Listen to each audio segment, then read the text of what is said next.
This presentation outlines how to troubleshoot an error related to records not conforming to the universe layout schema in Boomi Master Data Hub.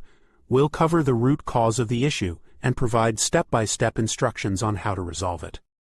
This video addresses an error where a record doesn't conform to the universe layout schema definition. Specifically, the error message indicates invalid content was found starting with a particular element. This issue arises when the XML payload sent to Boomi Master Data Hub, or MDH, doesn't match the schema defined in the universe layout.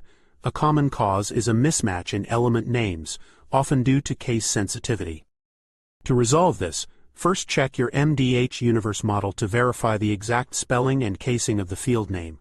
Next, check your integration profile to ensure the field name matches the model exactly.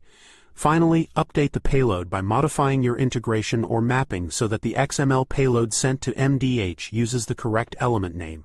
Remember that XML is case sensitive, so always ensure the payload matches the schema, including underscores and casing. In summary, the record does not conform error stems from case-sensitive XML schema mismatches. By verifying the universe model, integration profile, and payload, you can ensure accurate data integration with Boomi MDH.